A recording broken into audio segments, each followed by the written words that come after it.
Minha família me humilhava por ser gorda, mas quando eu perdi peso e fui ao casamento da minha irmã, eles exigiram que eu engordasse de volta. A maioria das minhas fotos de bebê parece que alguém errou o ângulo da câmera e esqueceu de arrumar, como se a lente estivesse sempre com um zoom exagerado toda vez que eu estava no enquadramento. Minha mãe costumava brincar que eu era apenas grande para a minha idade. Mas quando entrei no ensino fundamental, todo mundo já tinha parado de fingir que era fofo. Crianças não ligam para prontuários médicos ou índices de massa corporal. Elas apenas veem alguém que parece diferente e decidem que aquele é o alvo do dia. Então, enquanto as outras crianças corriam pelo parquinho, eu era a única fingindo que gostava de ficar sentada no banco com um livro. Porque se eu agisse como se quisesse brincar e elas me rejeitassem, doeria muito mais do que dizer que eu simplesmente não estava afim. Eu fiquei boa em fingir que as coisas não me incomodavam. Fingia que não ouvia os comentários sobre como eu ocupava o corredor inteiro. Ou como a cadeira de plástico rangia um pouco quando eu sentava porque ela realmente era pequena demais. Fingia que não me importava em comer sozinha no almoço, fingindo estar fascinada por qualquer livro que eu tivesse aberto na minha frente. Fingia que não via o jeito que as crianças moviam suas bandejas quando eu tentava sentar perto delas. Se você fingir com força suficiente, às vezes parece realidade. Até você chegar em casa e chorar no travesseiro torcendo para ninguém ouvir. Minha irmã não tinha esse problema. Ela é um ano mais nova que eu e de alguma forma ganhou na loteria genética e na loteria social ao mesmo tempo. Onde eu era quieta, ela era barulhenta. Onde eu era desajeitada, ela era natural. Onde eu me misturava a um canto, ela iluminava qualquer sala em que entrava. Crescendo, eu dizia a mim mesma que estava tudo bem, que eu não precisava do que ela tinha. Eu era a inteligente. Eu lia livros complexos cedo, tirava notas máximas e os professores me adoravam. Os adultos diziam coisas como, ela vai longe, e meus pais adoravam ouvir isso. Eu honestamente acreditei por muito tempo que ser a inteligente era o suficiente, que se eu apenas mantivesse a cabeça baixa e fizesse tudo certo, as coisas acabariam se equilibrando. Eu teria minha pequena carreira, meu pequeno apartamento, talvez um parceiro um dia que realmente me visse, e não importaria que eu tivesse passado minha infância sendo a piada. É meio engraçado, de um jeito sombrio. Quanto tempo você consegue se agarrar a uma fantasia como essa? Em casa, eu via minha irmã como minha responsabilidade. Eu sou a mais velha, certo? É isso que nos ensinam. Proteja sua irmãzinha, mantenha ela longe de problemas, ajude com a lição de casa, deixe ela copiar suas respostas às vezes se ela estiver com dificuldade. Eu a levava para a escola quando éramos crianças, cortava a casca dos sanduíches dela, deixava ela ficar com o último biscoito mesmo quando eu queria. Eu achava que éramos um time. Achava que acontecesse o que acontecesse lá fora no mundo, pelo menos dentro da nossa casa estaríamos do mesmo lado. Eu estava muito enganada. O ensino fundamental foi ruim, mas o ensino médio foi onde as coisas realmente pioraram. Eu já tinha desenvolvido toda uma rotina. Andar rápido, manter os olhos baixos, carregar meus livros apertados contra o peito, evitar ficar parada em qualquer lugar onde as pessoas pudessem acidentalmente esbarrar em mim. As pessoas tinham seus apelidos, seus comentários, suas piadinhas. Eu sabia quem evitar e quais rotas me levavam de uma aula para outra com a menor quantidade de exposição. É assim que você começa a pensar quando cresce gorda. Você pensa em rotas de fuga e ângulos, em quais roupas vão marcar menos e quais camisas podem fazer você parecer menos enorme nas fotos. Quando minha irmã começou na mesma escola de ensino médio um ano depois de mim, eu fiquei estranhamente animada.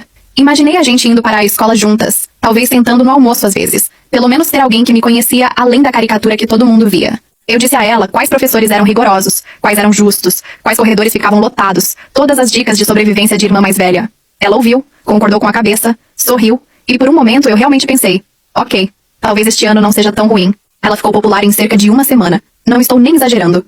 Uma semana. Ela entrou para algum clube, começou a sentar com as crianças que sempre pareciam estar em algum seriado adolescente, e foi como assistir alguém deslizar para um espaço que já estava pré-reservado para ela.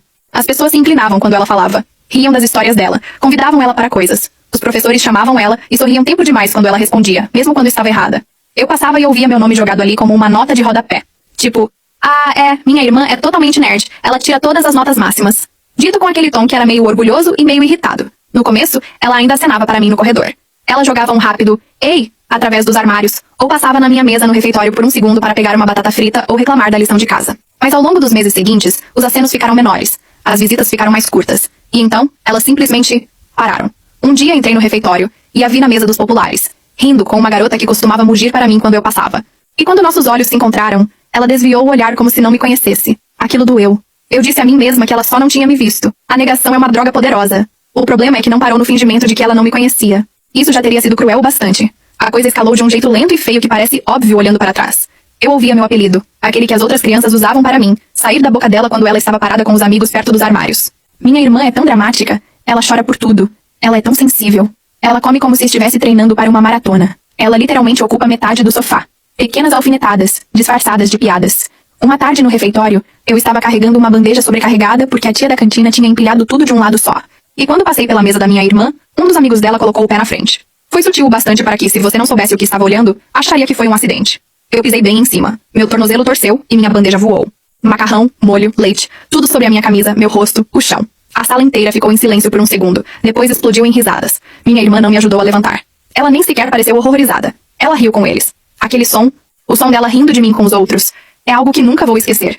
Lembro-me de ficar ali parada, minhas mãos tremendo, meu rosto queimando, e pensar: ok, é isso. Este é o momento exato em que algo se quebra. Fui para casa naquele dia e contei tudo aos meus pais. Contei sobre os comentários, sobre minha irmã me ignorando, sobre o tropeço acidental. Pensei, finalmente eles vão entender o quão ruim isso é. Eles vão falar com ela, estabelecer algumas regras, deixar claro que esse comportamento não é aceitável. É isso que os pais devem fazer, certo? Eles deram de ombros. Minha mãe disse: você sabe como são os adolescentes. Eles provocam. É normal. Meu pai disse: talvez se você não reagisse tão fortemente, eles parariam. Você precisa criar uma casca mais grossa. Então, minha mãe adicionou o clássico: e você poderia perder um pouco de peso, querida. Você sabe disso. O ensino médio é brutal. Seria mais fácil para você se você tentasse. Então, só para recapitular. Eu fui ridicularizada por metade da escola, traída pela minha irmã, e depois fui para casa e me disseram para ser menos sensível e menor.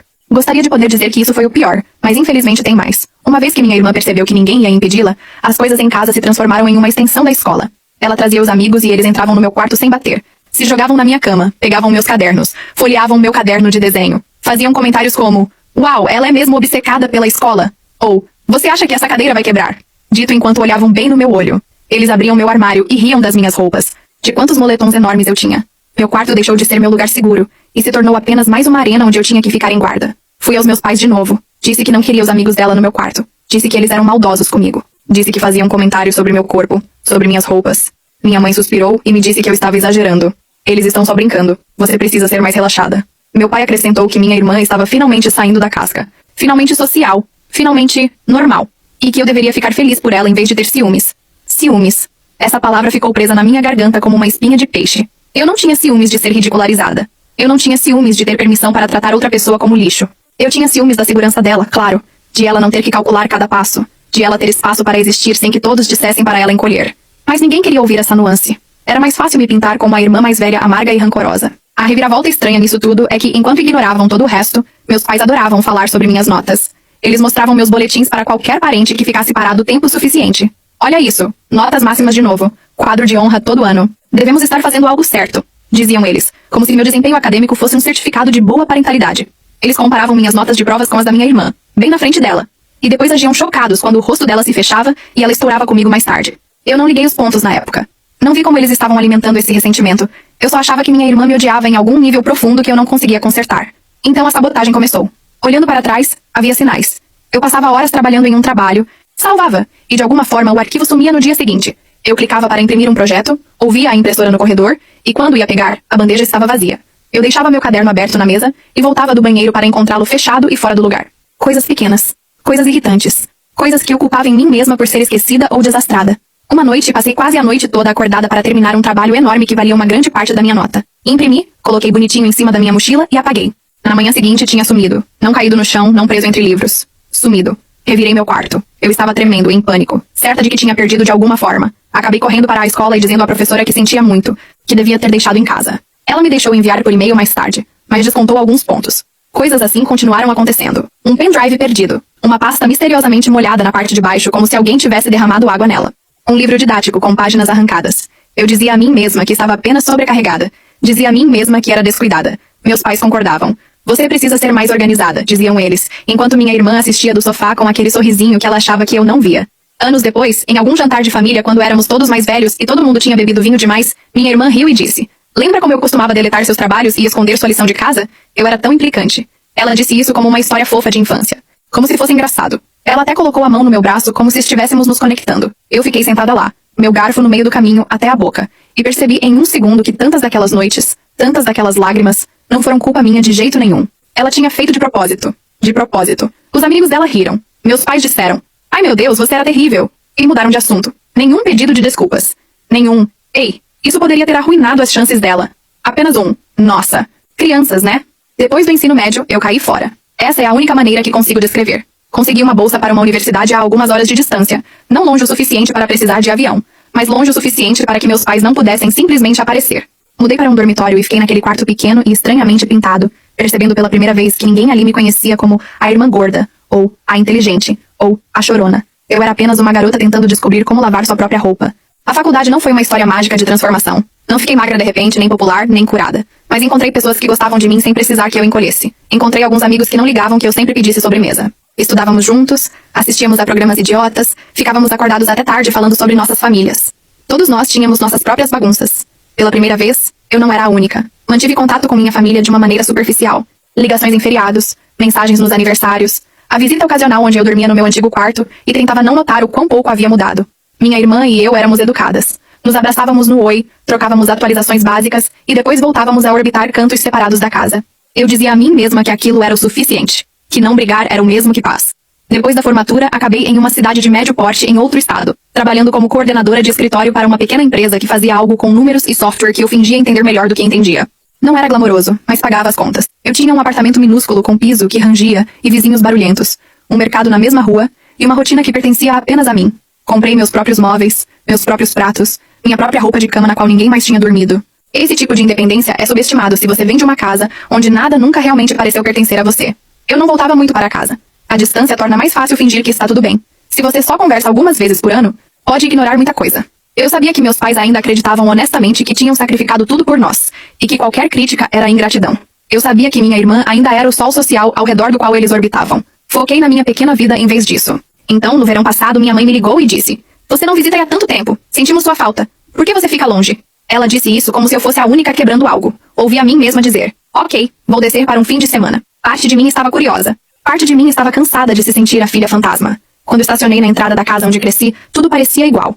A mesma tinta. A mesma rachadura no degrau da frente que sempre prometiam consertar.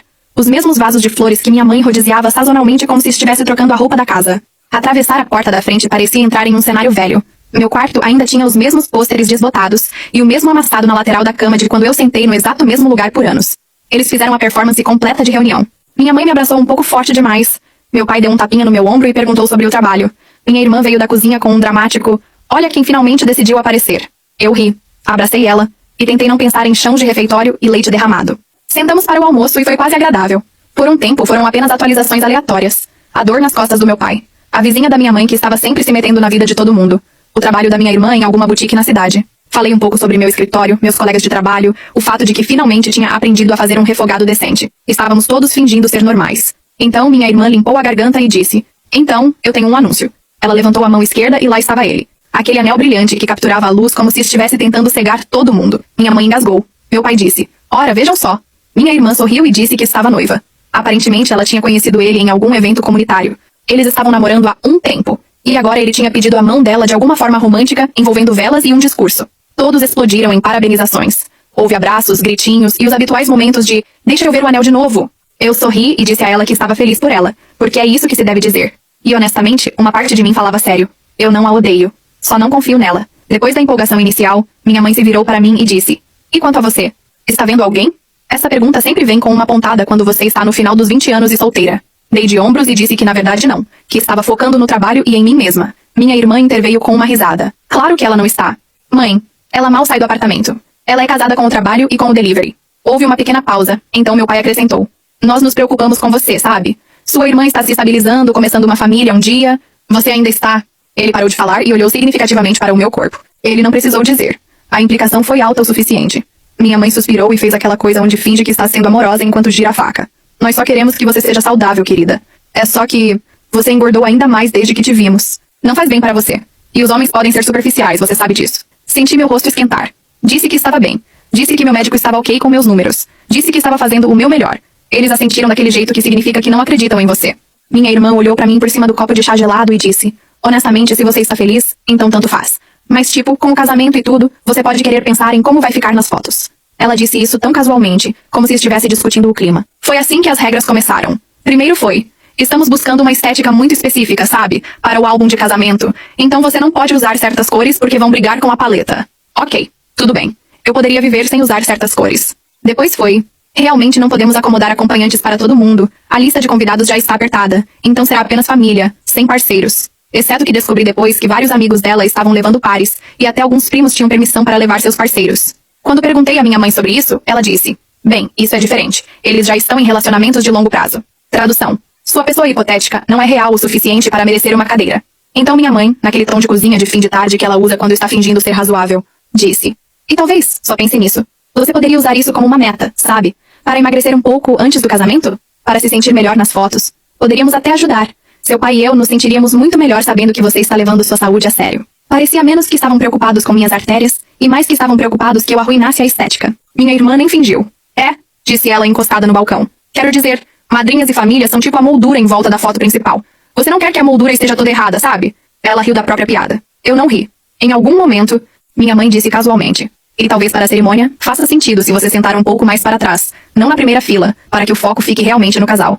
Você ainda estará na sala, claro, mas sabe como as câmeras capturam tudo. Ela disse isso como se estivesse falando sobre a disposição dos móveis. Voltei para o meu pequeno apartamento com tudo aquilo ecoando na minha cabeça. Sentei no meu sofá, abri uma embalagem de comida e não consegui comer. Não porque de repente eu odiava comida ou tive alguma revelação. Eu só me sentia pesada de um jeito diferente. Como se estivesse carregando as vozes deles nos meus ombros. Gostaria de poder dizer que decidi ficar saudável puramente por mim mesma, por algum momento de amor próprio iluminado. Essa seria uma história bonita. A verdade é que comecei por causa de raiva e humilhação. Procurei academias na minha área, liguei para uma e assinei um plano que mal podia pagar. Comprei tênis que não faziam meus joelhos doerem tanto. Marquei uma sessão com uma treinadora chamada Lena que tinha uma vibe sem frescura e braços que pareciam capazes de levantar um carro. Na nossa primeira sessão, quase desmaiei. Eu estava vermelha, suada, ofegante e profundamente ciente de quão ridícula eu devia parecer. Havia espelhos por toda parte, o que parecia um ataque pessoal. As pessoas se moviam ao meu redor, levantando peso, correndo, conversando, como se fosse apenas mais um dia. Eu queria desaparecer. Em vez disso, continuei aparecendo. Não foi uma linha reta. Houve semanas em que a balança mal se moveu e semanas em que me senti como se estivesse arrastando um corpo cansado e dolorido por cimento fresco. Torci meu joelho uma vez descendo errado de uma esteira e tive que colocar gelo no sofá enquanto meu celular apitava com mensagens da minha mãe sobre tamanhos de vestidos e cores do tema. Chorei no meu carro mais vezes do que quero admitir depois de um treino ruim ou de um dia difícil, sentindo que talvez eles estivessem certos. Talvez eu estivesse destinada a ser a personagem de fundo grande e constrangedora para sempre. Lena não vinha com aquela bobagem de sem dor, sem ganho. Ela dizia coisas como: você está aqui, é isso que importa. E você é mais forte do que pensa, mas não precisa se destruir para provar isso. Um dia, quando eu estava desabafando sobre minha família e o casamento, e como eles basicamente me disseram que eu não estava apta para ser vista, ela ouviu em silêncio e depois disse: você sabe que tem permissão para querer isso por você e não por eles, certo? Eu dei de ombros. Ela disse: talvez comece com eles, mas não precisa ficar com eles. Em algum lugar ao longo do caminho, o foco começou a mudar. Notei que conseguia subir escadas sem sentir que meus pulmões estavam pegando fogo. Notei que minhas articulações não doíam tanto. Notei minhas roupas servindo diferente, depois não servindo mais. Doei uma pilha de camisas velhas e comprei jeans que realmente abotoavam sem eu ter que deitar na cama para fechar o zíper. Parei na frente do espelho uma manhã. Prendi meu cabelo num rabo de cavalo alto e não tive vontade imediata de desviar o olhar. O peso saiu devagar. Depois tudo de uma vez. Depois devagar de novo, como todo mundo diz. Não era apenas sobre os números. Percebi que estava com a postura mais ereta. Estava olhando mais nos olhos das pessoas. Comecei a dizer não para coisas que pareciam ruins, como ficar até tarde no trabalho pela 5ª vez naquela semana, só porque meu chefe assumiu que eu não tinha vida. Eu ainda era eu, mas havia um pouco mais de espaço, eu acho, para a minha própria voz. Conforme o casamento se aproximava, as mensagens da minha família ficaram mais frequentes. Minha mãe me mandava fotos de vestidos que ela achava que iriam favorecer minha nova forma, todos em cores neutras e apagadas.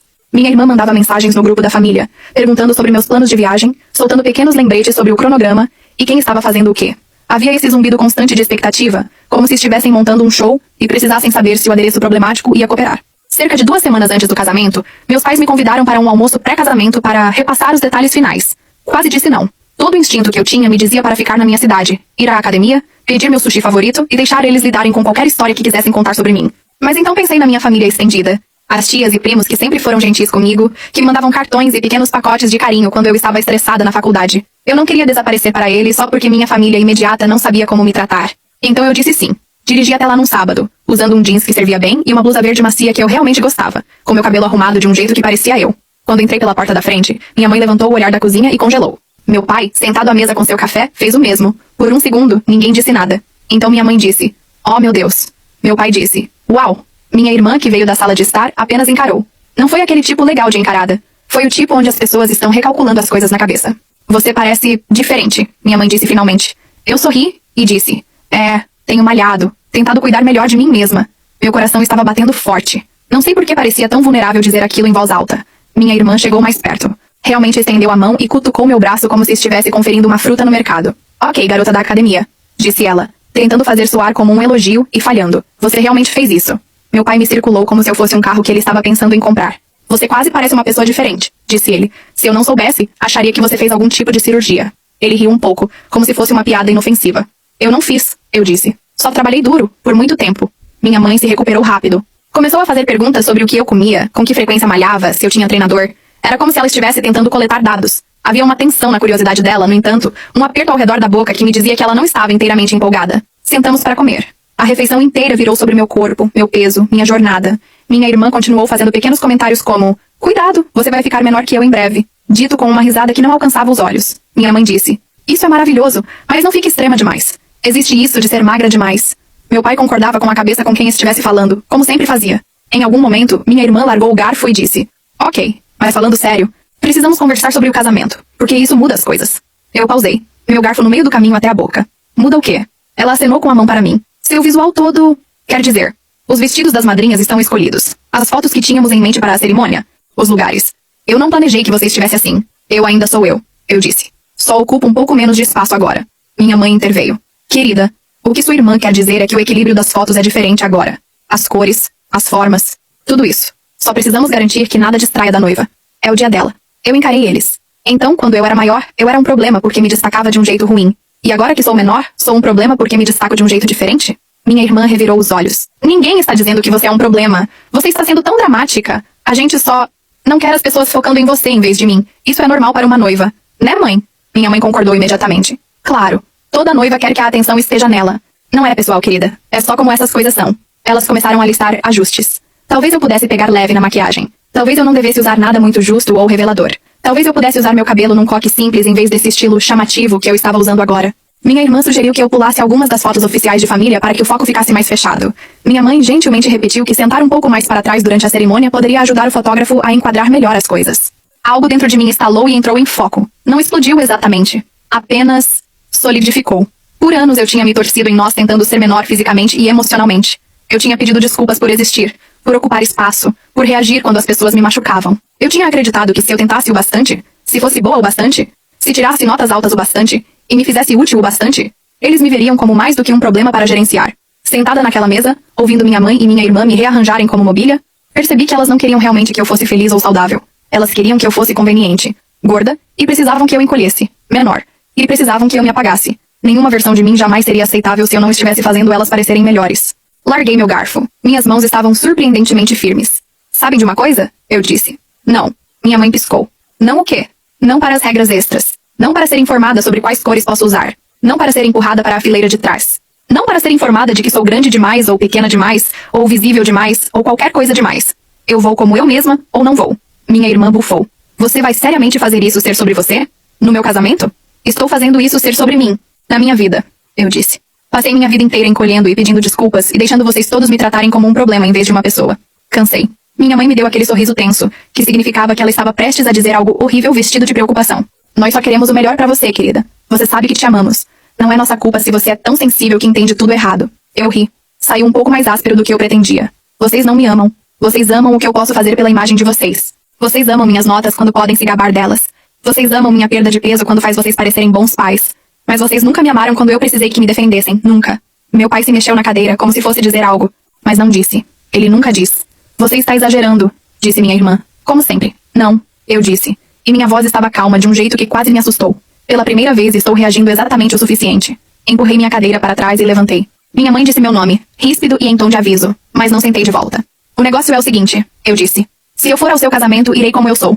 Vou usar um vestido no qual me sinta bem. Vou sentar onde devo sentar como sua irmã, não banida para a fileira de trás como uma figurante. Vou existir nas fotos sem vocês tentarem me editar para fora da vida de vocês. Se isso for um problema, então não irei de jeito nenhum. E vocês podem contar a história que quiserem sobre o porquê." Então peguei minha bolsa e saí. Ninguém me seguiu. A viagem de volta para o meu apartamento pareceu surreal. Fiquei esperando meu celular explodir com ligações e mensagens, mas ele ficou majoritariamente quieto. Algumas horas depois, minha mãe mandou uma mensagem no grupo da família sobre o quão decepcionada estava com meu surto e como eu tinha magoado minha irmã à beira do seu dia especial. Minha irmã escreveu que eu era egoísta e sempre tinha que fazer tudo ser sobre mim. Meu pai mandou um emoji de joinha para uma das mensagens delas. Foi só isso. Não respondi. Sentei no meu sofá, comi sobras direto do pote e tentei respirar através da mistura de raiva e luto se torcendo no meu peito. Defender a si mesma não parece triunfante. A propósito. Não no começo. Parece pular de um penhasco e torcer para eventualmente criar asas. Por alguns dias assumi que estava fora. Imaginei que iriam me desconvidar e depois dizer a todos que eu me recusei a ir. Tentei fazer as pazes com isso. Então, cerca de uma semana depois, minha tia me ligou. Ela é um dos poucos membros da família que sempre me tratou como uma pessoa completa. Ela disse que tinha ouvido que houve um drama e queria ouvir meu lado antes de acreditar em qualquer coisa. Contei a ela o que aconteceu. Houve um longo silêncio na linha, então ela disse: "Isso é horrível, sinto muito. Se você decidir não vir, eu vou entender. Mas se você vier, eu adoraria te ver." Aquela conversa mudou algo. Percebi que meus pais não eram donos da história inteira da minha vida. Eu tinha relacionamentos que existiam fora do controle deles. Se eu ficasse longe, minha mãe absolutamente usaria isso como prova de que eu era a difícil, a amarga, a ingrata. Se eu fosse nos meus próprios termos, eu poderia pelo menos mostrar a mim mesma e às pessoas que realmente se importavam que eu era mais do que qualquer narrativa horrível que eles estivessem criando. Então eu fui. No dia do casamento, coloquei um vestido azul escuro que servia bem e me fazia sentir forte em vez de pequena. Tinha mangas, não era curto demais e absolutamente não se misturava com o plano de fundo. Arrumei meu cabelo do jeito que eu gostava, coloquei joias simples e me olhei no espelho. Pela primeira vez indo a um evento de família, não vi um problema para gerenciar. Vi uma pessoa que tinha sobrevivido a muita coisa e ainda estava de pé. Entrar no local pareceu entrar num daqueles sonhos onde todo mundo se vira para olhar para você. As pessoas realmente encararam, mas não do jeito horrorizado que eu imaginava antes. Alguns dos meus primos sorriram e acenaram. Minha tia praticamente correu para me abraçar, dizendo que eu estava incrível e que estava orgulhosa de mim. Alguns parentes que eu não via há muito tempo disseram que quase não me reconheceram, mas num bom sentido. Minha mãe se aproximou com aquele sorriso tenso de novo. Ela estendeu a mão para o meu colar, como se fosse ajustá-lo, talvez para consertar algo. Eu dei um passo para trás. Por favor, não me toque, eu disse baixo.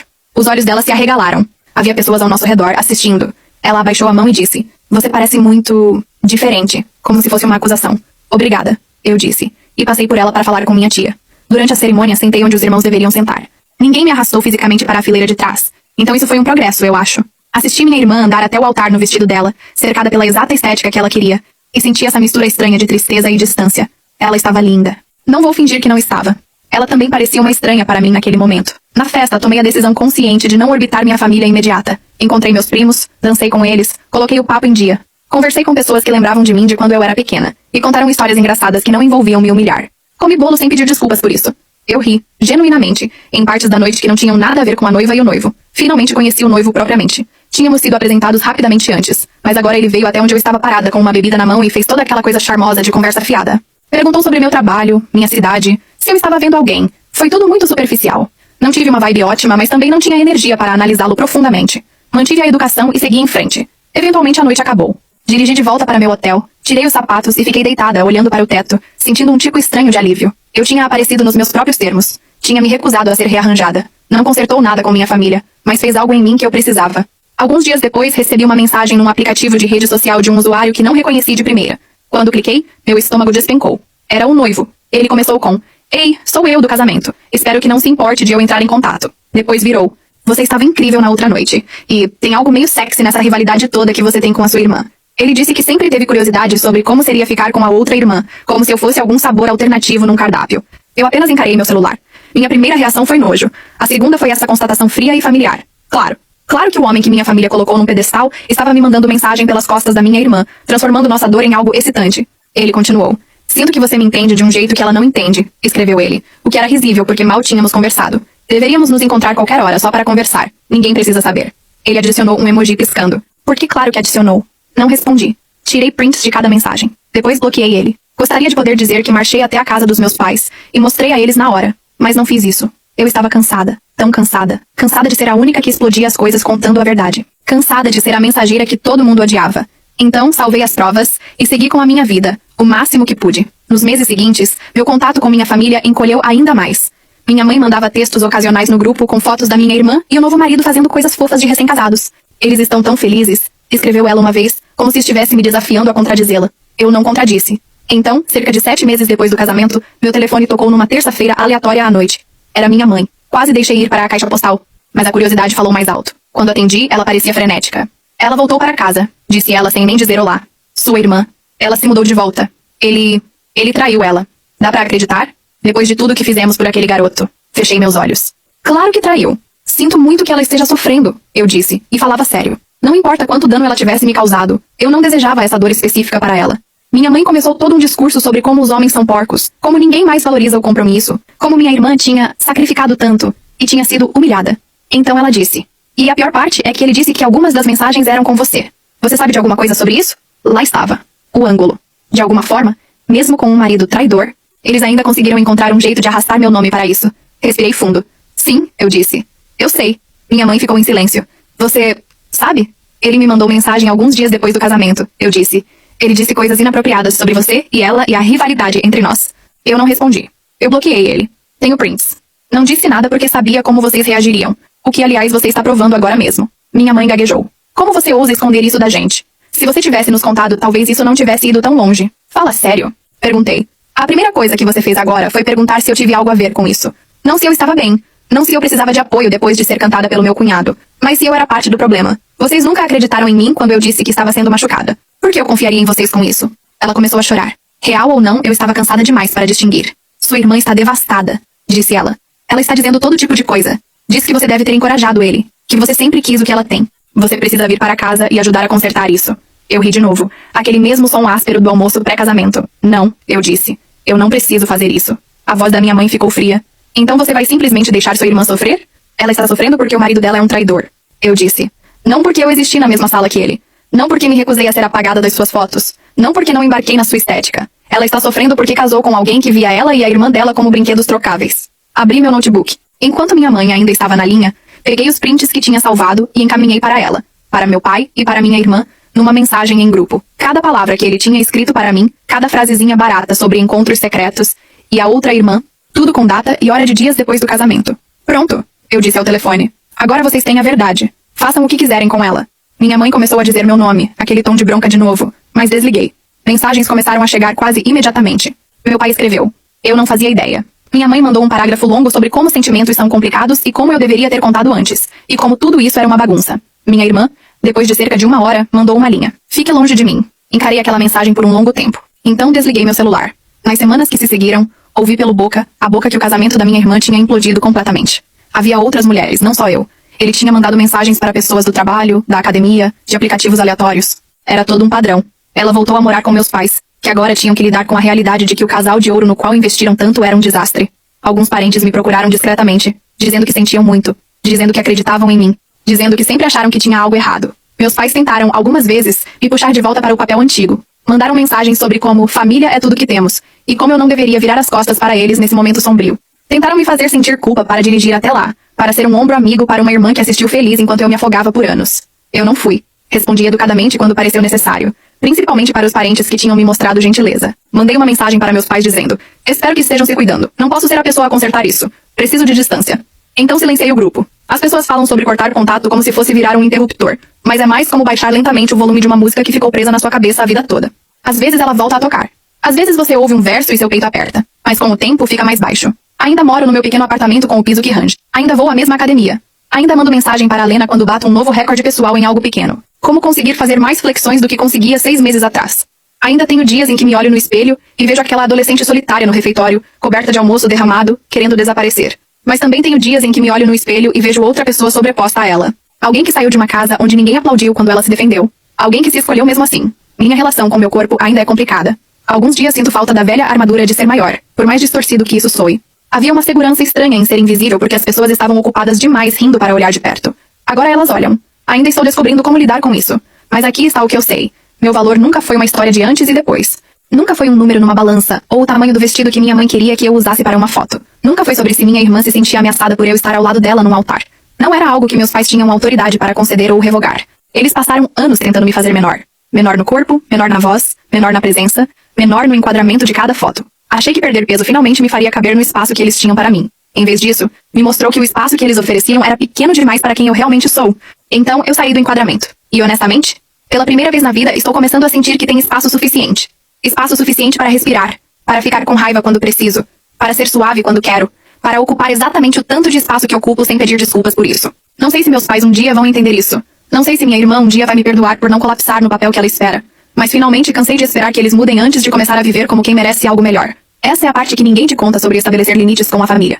Não é sobre puni-los. É sobre se dar uma chance de existir sem ser constantemente editada. E se isso significa que sou a vilã na versão da história deles, bem, eles nunca foram muito bons em contar a minha mesmo. Depois que liguei meu celular de volta algumas semanas depois, havia mais mensagens esperando que fingi não ver por um tempo. Minha mãe tinha mandado uma longa sobre como nenhuma família é perfeita. E como eles tinham cometido erros. Mas que excluí-los não era saudável.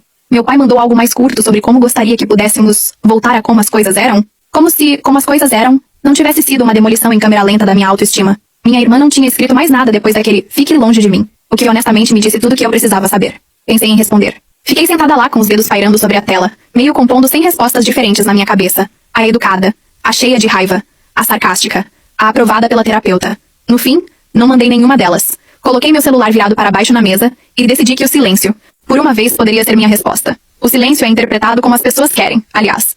Na versão dos meus pais, tenho certeza de que virou prova de que sou fria, sem coração e ingrata. Na minha, foi a primeira vez que me recusei a subir no palco que eles construíram e ler as falas que me entregaram. Pareceu estranho e vazio, e trêmulo, mas também pareceu estranhamente honesto. Por volta dessa época, finalmente me arrastei para a terapia. Não aquele pensamento casual de deveria ir um dia. Terapia real, de verdade, com uma pessoa real sentada na minha frente num escritório pequeno com uma caixa de lenços no meio da mesa como um rótulo de aviso. Encontrei ela numa busca geral, passei pela lista, escolhi um nome aleatoriamente e quase cancelei 3 vezes antes da minha primeira consulta. Ela perguntou por que eu estava lá, e instantaneamente pensei, quanto tempo você tem? Em voz alta disse algo como, minha família é uma bagunça, e acho que passei minha vida inteira acreditando que era meu trabalho consertá-los. Então, ri para preencher o silêncio, porque é isso que faço quando me sinto exposta. Ela não riu, só assentiu e disse, me conte sobre eles. Então eu contei. Despejei chãos de refeitório, lição de casa desaparecida, regras de casamento, mensagens de texto do marido da minha irmã, tudo nessa história emaranhada que não tinha começo nem fim organizados. Toda vez que eu pausava para pedir desculpas por falar demais ou por soar dramática, ela balançava a cabeça e dizia, você não precisa pedir desculpas. Este é o seu espaço. Ninguém nunca tinha dito isso para mim antes. Não de verdade. Não sem alguma condição implícita atrelada. Falamos sobre limites, obviamente. Terapeutas amam essa palavra. Eu sempre achei que limite significava gritar com as pessoas e cortar relações para sempre. Estilo cena dramática de filme. Acontece que na maioria das vezes, é chato. É não responder a uma mensagem na hora. É mudar de assunto quando alguém tenta te arrastar para uma fofoca que você não quer. É dizer, não estou disponível. E não escrever uma explicação de 4 parágrafos cheia de desculpas. Também falamos sobre a palavra ciúmes, porque essa ainda grudava nas minhas costelas. Minha terapeuta perguntou o que significava para mim quando meus pais me acusavam de ter ciúmes da minha irmã. Eu disse que parecia que estavam me chamando de mesquinha e pequena, por querer respeito básico. Ela assentiu e disse, talvez você tivesse ciúmes às vezes. Isso é humano. Mas ciúmes do quê? Da habilidade dela de te machucar sem consequências? Isso não é o mesmo que querer o que ela tinha. Fiquei sentada lá encarando a planta falsa no canto porque olhar para ela parecia intenso demais. Acho que eu tinha ciúmes de quão segura ela parecia, disse devagar. Como se o mundo tivesse um lugar mais macio para ela pousar. Como se ela pudesse errar e alguém sempre corresse para defendê-la. E se eu me machucasse, de alguma forma era culpa minha. Dizer aquilo em voz alta doeu de um jeito que foi quase físico. Mas uma vez que as palavras saíram, eu não podia pegá-las de volta. E havia algo estranhamente libertador nisso. Enquanto isso, a vida continuava acontecendo fora do meu pequeno terremoto emocional. Meu trabalho não pausou só porque eu estava ocupada desempacotando minha infância no consultório de uma terapeuta. Eu ainda tinha faturas para processar, e-mails para responder, uma cozinha de escritório para limpar, quando todo mundo misteriosamente esquecia como esponjas funcionavam. Meu chefe ainda jogava tarefas urgentes na minha mesa às 4h45 da tarde como se o horário fosse uma sugestão. A diferença foi que comecei a resistir, só um pouco. Quando meu chefe perguntou se eu podia ficar até mais tarde de novo, só dessa vez, pela 4ª vez em 2 semanas, eu disse, posso ajudar por 30 minutos, mas tenho planos depois disso. Meus planos eram ir para casa, comer sobras e encarar a parede, mas aquilo ainda contava. Ele piscou como se ninguém nunca tivesse dito não para ele, numa frase completa antes. Depois disse, ok, tudo bem. Limite minúsculo. Vitória minúscula. Pareceu melhor do que deveria.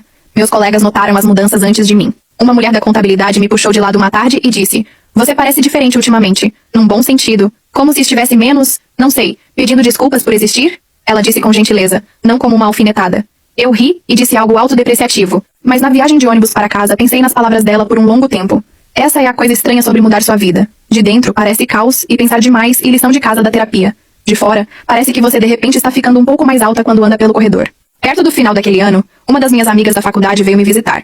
Ela sempre foi o tipo de pessoa que fazia tudo parecer uma aventura, até fazer compras no mercado. Passamos o fim de semana comendo demais, andando pela cidade e conversando até tarde demais sobre tudo e nada. Na última noite, estávamos sentadas no meu sofá de moletom, rostos grudentos de máscaras faciais que fingíamos que realmente faziam algo, quando ela perguntou, então, você vai namorar de novo algum dia? Ou está casada com seu próprio drama agora? Eu gemi. Por que eu introduziria uma nova pessoa nessa bagunça? Acabei de conseguir um pouquinho de paz. Ela riu. Você também merece ser amada por alguém que não está constantemente mantendo um placar na cabeça. Você sabe disso, né? Fiz algum comentário esperto sobre minha terapeuta estar pagando ela para dizer isso. Mas a pergunta ficou. Eu via casais no mercado discutindo sobre cereal daquele jeito doméstico e irritante e, em vez de revirar os olhos, comecei a pensar. E se eu pudesse ter uma briga chata sobre cereal um dia em vez de outra, gritaria sobre quem arruinou qual evento de família? Então cometi o clássico erro moderno. Baixei um aplicativo. Passei por muitos homens segurando peixes em fotos. Muitos homens cuja personalidade inteira era que iam à academia. E um número surpreendente de homens que escreviam sem drama, na bio como se isso não fosse seu próprio tipo de drama. Dei match com algumas pessoas, joguei conversa fora que não levou a lugar nenhum. Deletei o aplicativo 2 vezes. Depois, reinstalei quando estava entediada. Eventualmente conheci alguém que eu realmente gostei. Não gostei do tipo, fogos de artifício e violinos. Mas tipo, eu posso ficar na mesma sala que você por 3 horas e não querer esfaquear alguma coisa. O que parecia enorme depois de tudo. Ele trabalhava em algum emprego adjacente à tecnologia que eu mal entendia. Gostava de lanchonetes tarde da noite e não recuou quando falei honestamente sobre minha família. Ele não tentou consertar ou minimizar. Apenas ouviu e disse coisas como: "Isso soa muito difícil. Sinto muito que você tenha passado por isso. Fomos devagar. Pela primeira vez na vida, não corri para me contorcer na versão de mim que eu achava que alguém queria. Deixei ele me ver cansada, me ver com raiva, me ver quieta. Me permiti aproveitar coisas pequenas e normais, como assistir a um filme no sofá dele enquanto nossas pernas se tocavam, ou ir ao mercado juntos e discutir sobre qual molho de macarrão era melhor. Parecia treino para uma vida que não girava em torno de apagar os incêndios da minha família. Não o apresentei aos meus pais. Nem disse a eles que ele existia. Isso pareceu mesquinho no começo, como se eu estivesse escondendo algo de propósito. Então percebi que não era sobre puni-los. Era sobre me proteger. Toda vez que eu dava a eles acesso a algo que importava para mim, eles encontravam um jeito de usar como alavanca ou munição. Desta vez, mantive algo para mim. Minha terapeuta chamou isso de quebrar o padrão. Eu chamei de não deixar eles estragarem isso também. Ambas as descrições eram precisas. Os feriados costumavam ser a pior época do ano para mim. Eram quando os discursos de culpa da minha mãe ficavam mais longos e as mensagens no grupo ficavam mais agressivas sobre minha ausência. Naquele ano, passei as festas de fim de ano com minha amiga da faculdade e o grupo de amigos estendido dela. Fizemos um jantar onde cada um levou um prato. Alguém trouxe uma caçarola de batata doce que poderia ter resolvido a paz mundial. Jogamos cartas e entramos em debates barulhentos sobre quais filmes bregas eram secretamente bons. Em algum momento da noite, percebi que não tinha checado meu celular há horas. Estava no balcão, virado para baixo, provavelmente cheio de mensagens que eu eventualmente teria que ler. Mas naquele momento, ele não era meu dono. Aquilo pareceu sua própria vitória silenciosa. Quando finalmente desbloqueei mais tarde naquela noite, havia o de sempre. Uma mensagem de texto carregada de culpa da minha mãe sobre cadeiras vazias. Uma mensagem vaga do meu pai sobre sentir falta das suas meninas. Nada da minha irmã. Digitei. Espero que tenham tido um bom dia. E deixei por isso mesmo. Sem explicação. Sem desculpas. Sem textão. Apenas uma frase simples e neutra. Era assim que limites pareciam em tempo real para mim. Menos explicação. Menos justificativas. Mais espaço entre as emoções deles e minhas reações. Às vezes ainda penso naquela versão mais jovem de mim no refeitório, parada na frente de uma sala cheia de crianças rindo com macarrão na camisa e leite pingando do cabelo, vendo a própria irmã rir dela também. Tem dias em que quero de alguma forma voltar no tempo e tirá-la daquela sala, sentá-la e dizer que ela não é louca, não está exagerando e não está pedindo demais por querer que as pessoas que deveriam amá-la realmente ajam como tal. Não posso fazer isso, obviamente, mas posso fazer por esta versão de mim. Posso pegar minha própria bandeja metafórica, limpar a bagunça e andar para uma mesa diferente. Posso escolher quem senta comigo agora. Meus pais ainda contam uma história diferente. Eu sei que contam porque parentes deslizam às vezes e repetem pedaços dela para mim. Na versão deles, eles foram amorosos, mas rigorosos. E eu fui sensível e me afastei sem motivo. Minha irmã, tenho certeza, se pinta como a vítima de um marido traidor e de uma irmã mais velha ciumenta que sempre teve ressentimento dela. Nas histórias deles, provavelmente sou difícil, fria, ingrata, dramática. Mas o negócio é o seguinte. Não sinto mais a necessidade de corrigir cada versão que não bate com a minha. Eu costumava queimar tanta energia tentando convencê-los a ver o que fizeram, a admitir como doeu, a pedir desculpas do jeito exato que eu precisava. Eu poderia passar o resto da vida interrogando eles como uma advogada e ainda assim nunca conseguir o veredito que quero. Então, em vez disso, construí uma vida diferente. Uma onde meu valor não é medido em quão bem eu interpreto o papel coadjuvante na história de outra pessoa. Uma onde meu corpo não é um problema para consertar para fotos. Uma onde minha voz não é classificada como demais, toda vez que a uso para dizer, isso doeu, ou eu mereço coisa melhor, ou não. Ainda vou para a terapia. Ainda erro meus limites às vezes e respondo mensagens que deveria ter ignorado ou concordo com ligações que não quero realmente ter. Ainda tenho sonhos onde estou de volta naquele casamento, exceto que desta vez estou de calça de moletom e todo mundo está encarando. Ou sonhos onde mostro os prints aos meus pais e eles riem e me dizem que estou fazendo tempestade em copo d'água. O trauma tem uma memória longa. Ele não desaparece só porque você finalmente saiu da sala. Mas nas manhãs depois desses sonhos, eu levanto, coloco minha roupa de ginástica e vou ver a Lena. Levanto pesos que antes me assustavam. Foco no que meu corpo pode fazer em vez do que as outras pessoas acham que ele aparenta. Mando memes idiotas para minha amiga da faculdade. Me enrolo no sofá com o homem que me escolhe sem precisar que eu seja menor para ele se sentir maior. Sento no meu pequeno apartamento com o piso que range, e a mesa bamba e as plantas que estou de alguma forma conseguindo manter vivas. E penso, isso é meu. Tudo isso é meu. Minha família provavelmente nunca vai entender por que me afastei. Eles vão continuar contando a versão deles da história em feriados e reuniões no quintal. E nessa história eu serei a filha ingrata que ficou grande demais para o lugar dela e saiu andando quando eles tinham feito tanto por ela. Talvez algumas pessoas acreditem neles. Talvez algumas se perguntem silenciosamente o que realmente aconteceu. Isso não é meu trabalho gerenciar. Meu trabalho, agora, é ocupar o espaço que sempre me pertenceu. Entrar em salas sem planejar rotas de fuga na minha cabeça. Falar sem ensaiar cada frase 12 vezes, para ter certeza de que ninguém pode distorcê-la. Sentar em fotos sem me preocupar se meu braço parece grande demais. Construir uma vida onde o requisito principal para ficar nela não é que você se sinta superior a mim, mas que você seja capaz de me tratar como uma pessoa. Eles passaram tantos anos tentando me cortar do retrato de família perfeito deles. Eu costumava achar que minhas únicas opções eram me espremer no enquadramento do jeito que eles queriam ou desaparecer inteiramente. Acontece que havia uma terceira opção o tempo todo. Eu podia criar meu próprio quadro. Ele não está pendurado na parede deles. Ele não é passado de mão em reuniões. Ele vive nos momentos quietos e comuns dos meus dias agora. Na minha mesa da cozinha coberta de recibos de mercado e palavras cruzadas pela metade em vez de faturas emocionais não pagas. Nas mensagens de amigos que checam como estou porque querem, não porque estão mantendo um placar. No jeito que posso me olhar no espelho e ver mais do que apenas a garota que sempre foi demais e insuficiente ao mesmo tempo. Eles não precisam aprovar. Eles nem precisam ver. Pela primeira vez, não é para eles. É para mim.